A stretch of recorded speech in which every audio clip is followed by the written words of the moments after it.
After practicing indoors yesterday because of some rain and lightning in the St. Joe area, the Chiefs were back outside today. And among a lot of the highlights that we'll show you here in a little bit, we also got our first look at Carlos Dunlap in a Chiefs uniform.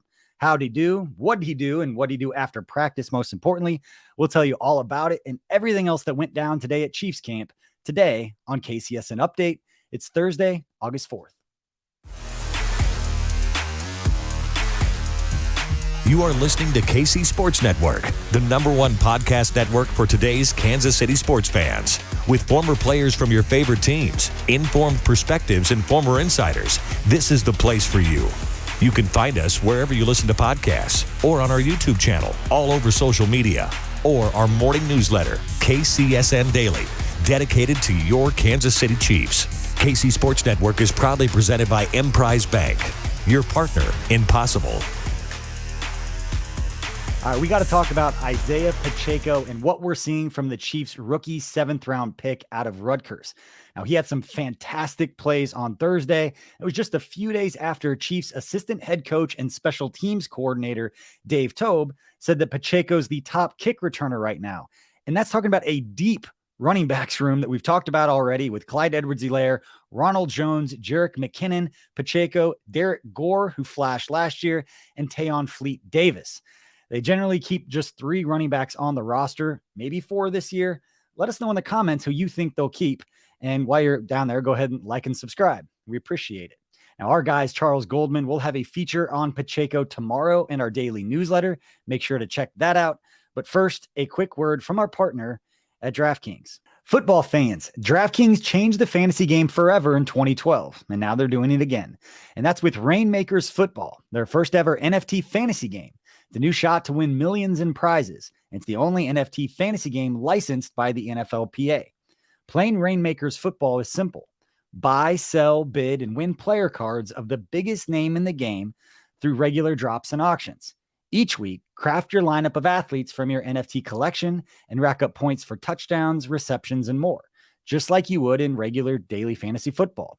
The next generation of fantasy sports is almost here. Download the DraftKings Daily Fantasy app now and sign up with promo code KCSN. Click the Rainmakers tile and opt in so you can be ready for the next drop.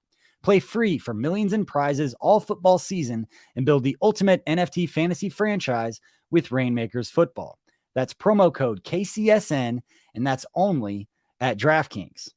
Eligibility restrictions apply. See DraftKings.com for more details. All right, our top story of the day, Carlos Dunlap has arrived and was on the field for the Chiefs on Thursday. The 33-year-old veteran defensive lineman has been consistent at getting after the passer in his career, racking up 96 career sacks. We've been talking about what he's going to do for the Chiefs defense. This guy has had no fewer than 6 sacks in any season over the past decade. That's 10 years of having at least 6 sacks in each of those seasons. And for the Chiefs, who finished dead last in the AFC in sacks as a team last year with just 31, 6 sacks would have actually had been for the second most on the team behind only Chris Jones. But a healthy and improved Frank Clark, plus rookie George Karlaftis, who has looked fantastic thus far, with Jones and another rookie and Leo Chanel, who may be a fun piece for Chiefs defensive coordinator Steve Spagnuolo to move around. There's reason for optimism about the Chiefs pass rush heading into 2022 compared to what we saw last year. Now, the Chiefs were in shorts on Thursday, and so we didn't see a ton from Dunlap on the field. But based on what we've heard from Coach Reed, they'll bring Dunlap along pretty slowly with the goal of just making sure that he's ready to go by that Week 1 game on September 11th against the Arizona Cardinals. This guy's been in the league for a very long time. He knows how to get ready for a season. And hopefully he can keep up that consistency that we've seen throughout his career and add to the Chiefs' pass rush and hopefully help them get back to another Super Bowl. But here's what Dunlap had to say today after practice.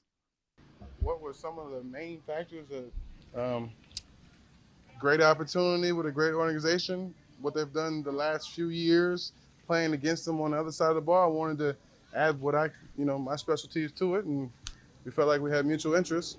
There were a couple other teams, and then obviously, these last week or so, ever since camp started, things heated up. But I liked what I heard from the Chiefs. That's why I came out here to meet with them in person to see how I fit, see how they would use me, see how I would contribute, see if it was a fit, and I'm here.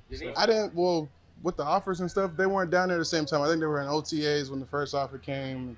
So I didn't really get that, but I had trained with them. We had worked out together, did all our stuff, normal individually, not knowing that I was going to be a Chief. So when I got here today, he's like, we didn't even know this was going to be a real thing. Both of them pretty much said that. So it's kind of cool that we already got to know each other a little bit this offseason because we've been working together.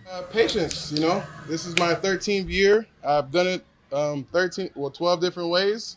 So I wanted to make sure I made an educated decision and went with the team, where, there was, mutual interest in, my ability to play and how I would be used and the opportunity to win.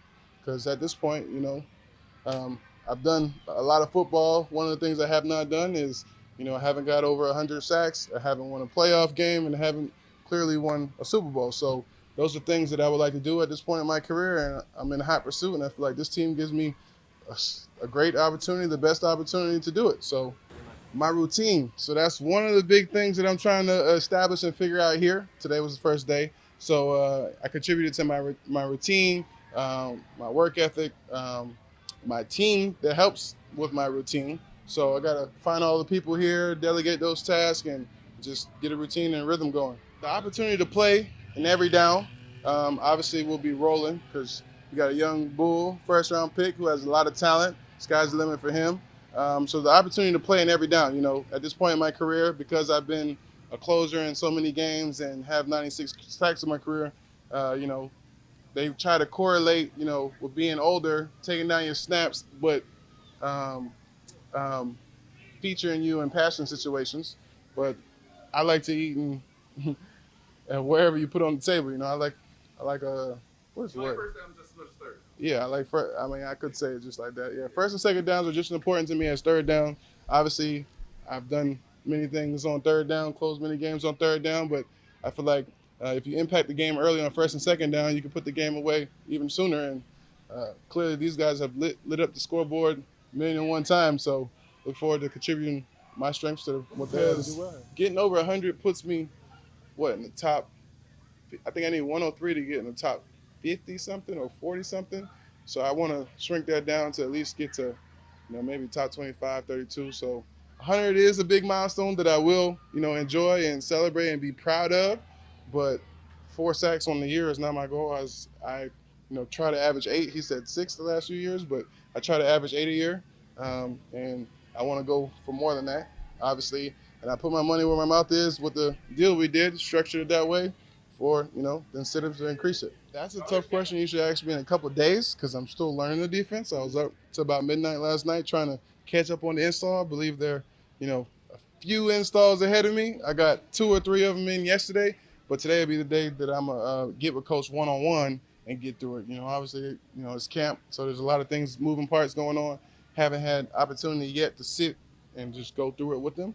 So we're going to do that. So, give me a little bit of time to answer that question. That was another thing that showed the importance of, them wanting me to get here because it's obviously camp. I landed at, 10:30, got here at like 11:30, and the whole staff was here. They had all the things that I wanted to get an answered question. Each one of them spent time with Coach Reed one-on-one, eating pizza. Then we went in there with Spags and Coach Cullen, watched some tape, basically showed me where I would be, the defense they run, how they call it, his rhythm, and I liked where I fit. So, that morning I signed. Yeah. So clearly that night was worth it to them and worth it to me, and clearly them taking that initiative to do it in camp, knowing, it's early days. Like today I was woken up at 6 in the morning for a drug test, and, I didn't have to be up till 9. So, I know they have early mornings, so that was pretty dope for them to take that time to answer my questions and take that initiative to, get me here. I definitely have looked at the schedule. Russ is my guy. There's no personal vendetta versus him, but he's on the other side, so I have a job to do just as well as he does. But there's a lot of things on that schedule that I liked and played into my decision as well.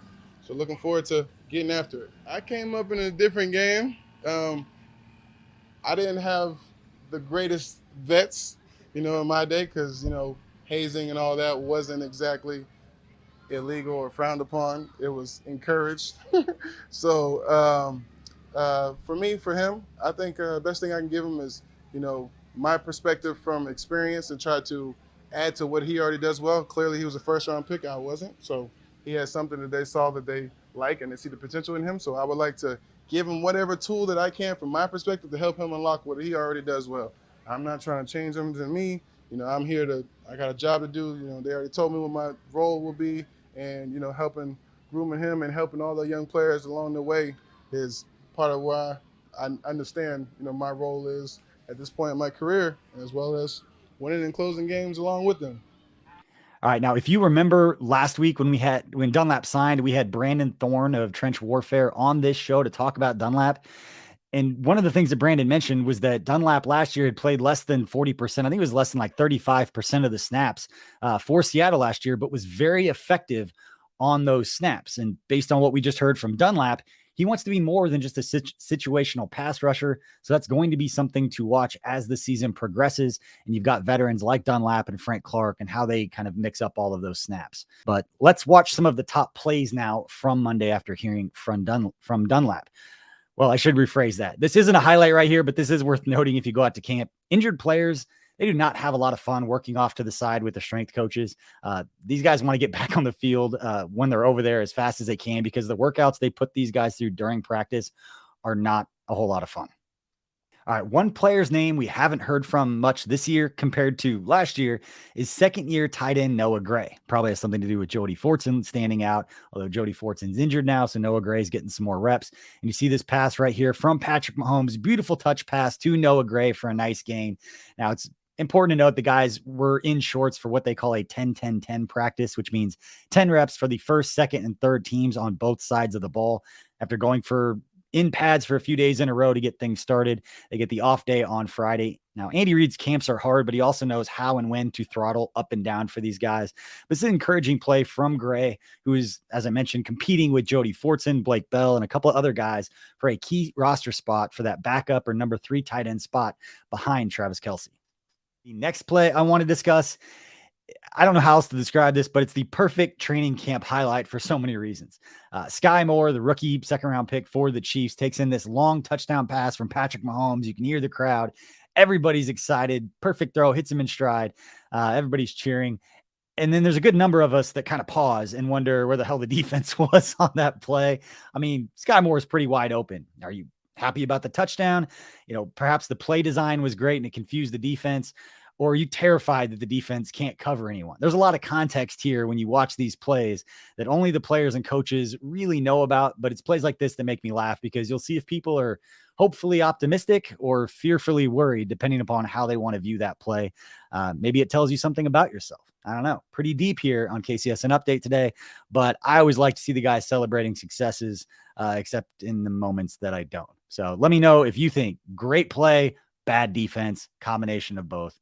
It's the fun thing about camp. All right, moving along. Check out this play right here. Patrick Mahomes hitting rookie Isaiah Pacheco, that guy again, down the right sideline for a deep gain on a shoot or a wheel route.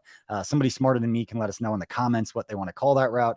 But they flooded that area, got Pacheco, who we already know is an explosive player and considered the fastest or one of the fastest running backs in the entire draft last year. Chiefs got him in the 7th round. And on this play, they got him matched up on a linebacker running down the field. But what's most impressive is the ability Pacheco showed to catch the ball in traffic with a defender on him. Now, that's not bad coverage from the 6'4", 243-pound linebacker Mike Rose. But the guy who is 6 inches shorter and 30 pounds lighter made a contested catch on him.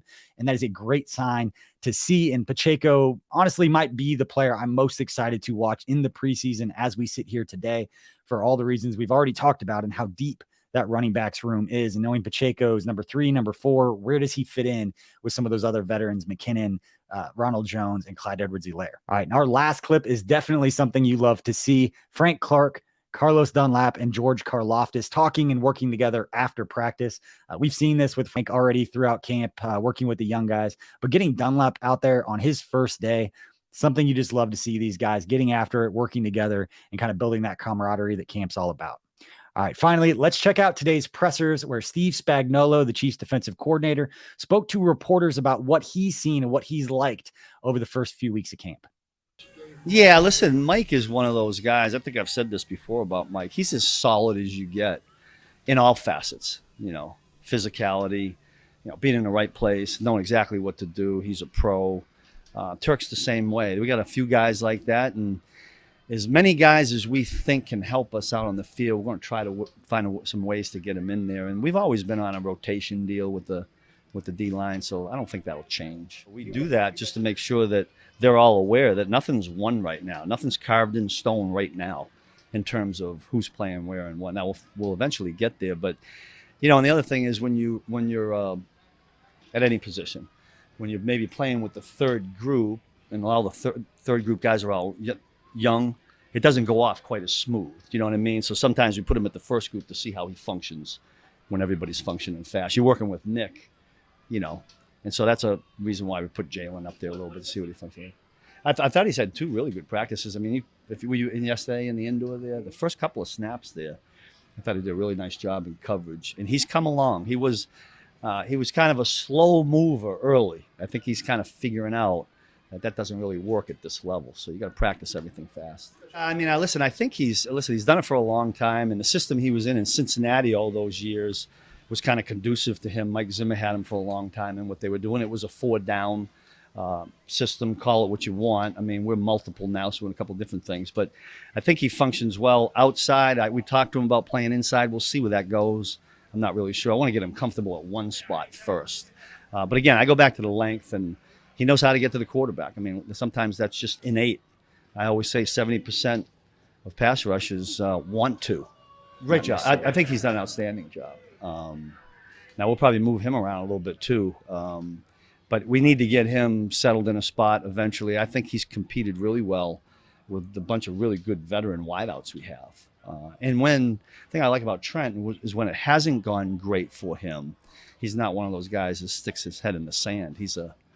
Bounces right back up. That's a good quality. Yeah, you just never know. Like, every veteran is not a vocal leader. I don't know that about Carlos yet. Like, I don't know if he's the silent assassin leader or if he's the vocal leader or if he just leads by example. I mean, we'll figure that out. I don't know him well enough. We'll figure it out, though. Frank is really taking it upon himself this year to be that kind of guy. Now, what that tells me when George is saying that is that he wants to receive that kind of information. And if he's talking about it, that means he enjoys it. Some guys don't. Every personality is different. But George is a sponge. He does that with everything. He's over there asking me questions. He's asking Joe questions. He's asking Terry questions. Every vet that he can. He'll text Coach Cullen questions. I mean, that's a pretty good trait, right? Maybe he's texting Frank questions too. I don't know. He does. He looks lean right now. But listen, Frank, I've always said this about Frank. He's powerful from here down. Way back when I was in Philadelphia, we had a guy by the name of Hugh Douglas. Now, Hugh was thicker than Frank, but I always would watch Hugh, and I just felt like the reason he was such a good player was because of how strong he was from here down, not necessarily what he had up top. And so even though Frank may look a little light, his long arms and his explosiveness from the hips down, I think he still has that. When George says that, I mean, I'm being honest, I don't know that. I don't see that. I mean, I take George at his word that Frank's talking to him, but I can't recollect back in other years. I mean, we had, when Mike Dana came in here, you might want to ask Mike. Mike, when you came in as a rookie, was Frank the same way with you as he is to George right now? So I let the players roll on that. I think in some ways, because there's a little bit more pressure, right? There's people watching. They know that every other team has got an eyeball on them. And anytime we can put pressure on these guys, in my opinion, it's a good thing. So I value the preseason games. In terms of a couple different goods, good physically, but you're gonna be able to tell that, and what you and I were talking about. The mental part of it, I always test. You guys don't always see the walkthroughs we do. I call them ACTs, alignment, communication, and technique. I do them fast. Now we got just some managers running around, but I do them fast on purpose because I'm looking at them and seeing how fast they're thinking. To do a walkthrough as a slow deal, I don't get any feedback out of that. So we're always testing them that way too. Also joining Spagnuolo on the podium was the Chiefs' right tackle, Andrew Wylie. Here's what we heard from Wylie. No, not really. Nothing's ever guaranteed, especially on this team with the amount of skill we have in the O-line room. So there's competition every day, even if it's not what it seems. That's what it is to me. I'm very comfortable out there. Now I'm just taking this time in camp to kind Gonna add more to the right tackle game, switching up sets, just getting more comfortable. But yeah, no, it's a comfortable position for me. Oh, it's awesome, man. It's completely different energy out there with Orlando, man. He's a big source of energy on the O-line and the team. So, it's great having him back. And can you elaborate on that? Why is he a big source of energy? What you see from him? You guys see, he's literally huge, and then he's always smiling. You know what I mean? So, and he's talkative. He does that. He vocalizes in the huddle. He gets everybody's energy up. Kind of like the Travis Kelce type that's been doing it for years. So, he's just a great source of energy on the offense. You know a lot more what's going on. You know what I mean? I was in that game, I was just playing guard on the outside, type of thing, where now, my game has a lot more to it out at right tackle. Like I just kind of mentioned, switching up sets. I can see the defense a lot better now too. So I've grown a lot out at right tackle, and it's very comfortable for me. No, I still work both guard and tackle in the offseason. I try to be that versatile piece that I kind of always have been here. So I don't stop working on my guard reps, and I continue to work on the left side as well. So the offseason for me is always kind of the same, working guard and tackle. Yeah, those young guys are grown now, and they're good football players. So, and we brought back we got a lot of the same guys in the room, and now it's just an older room, and so we're expecting to go out there and kick a lot of ass this year, and we got a great O-line. Not really, nothing. I've always kind of had the same routine, nutritionally and then training wise. It's just now that I do different things when I train that are position specific.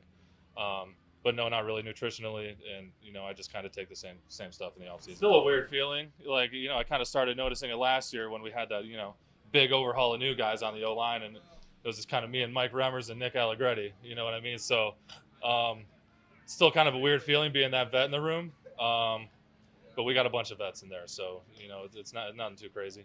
No, it was kind of implied that I'd be out at tackle this year, at least from my understanding. But I take it as kind of a personal responsibility to be able to continue to do both guard and tackle. But yeah, I guess it was implied that I would be playing tackle, and I did spend a majority of time. Yeah, I'm very critical, as we all are in the O-line room, as is Coach Heck when he's critiquing us. So there's a numerous amount of things that I continue in the offseason to work on, and still working on every day in camp. Staying square, shooting the right hand, specifically targeting the part of the body that you want to punch. But yeah, very, very critical of ourselves, as we all are in the O-line room. Last but certainly not least, here's rookie receiver Skyy Moore taking to the podium and easing everyone's concerns. Not that we didn't see it on those highlights, but talking about his minor tweak with his hip that caused him to miss a little bit of practice a few days ago. Yeah, it was a one-on-one rep. I just kind of tweaked it a little bit, fell in an awkward way, and I'm cool now. But it was just a minor tweak. It really just I haven't really done it too much in game in college, so it's really just getting a feel for when I can take it, when I got a fair catch, and just doing the fundamentals of catching the punt. So it's going good though. I've always been that type of player, just to, that's like at the beginning stages of coming in. I feel like always is the jet sweeps. I'm always getting the jet sweeps, so it's not new for real. I like getting just getting the ball fast. The faster you can get the ball, the faster you can make something happen with it. So that's what I like about those plays.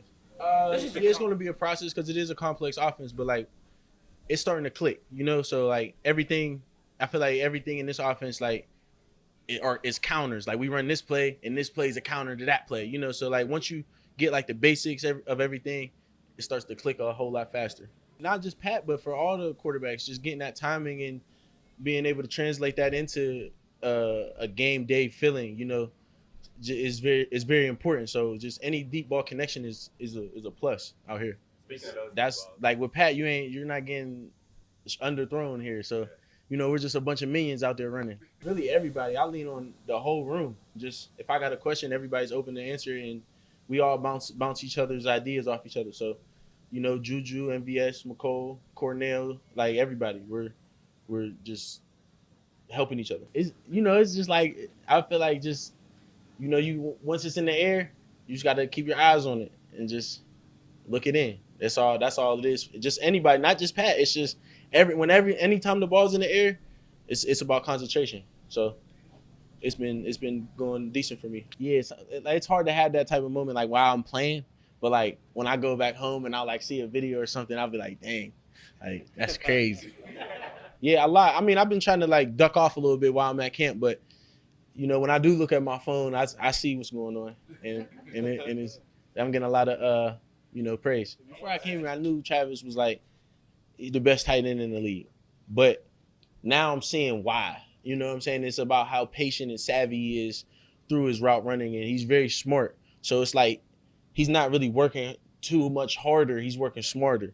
He's knowing like, oh, there's a dude out there. I'm gonna give a move this way and then just hook up. So it's like it's a knowledge. The knowledge that he has about the game makes him an even better route runner. Yeah, like I said, it was just that was another opportunity for me to see what he likes and see how he operates. So it was very beneficial just to like go into his workspace. And I went to Dallas. That's where he's from. So it was very beneficial. All right, I love Skyy Moore's comments right there on Travis Kelce and what it means to be around a professional for a young player like Skyy Moore, to be around Kelce, see the way he goes about his business, the way that he perfects his craft, and that it doesn't just happen for him to go out there and have that success. That is huge. That's it for today's KCSN update. We appreciate you for watching and listening. Please don't forget to like and subscribe, and please leave a comment or a review. We appreciate your support and us trying something new and different in this space with KC Sports Network. And we know it's just one place among many that you can go to get great Chiefs news and updates. We appreciate your support. But until next time, everyone, I'm BJ Kissel for KCSN Update, and everybody at KC Sports Network. Please be kind to one another.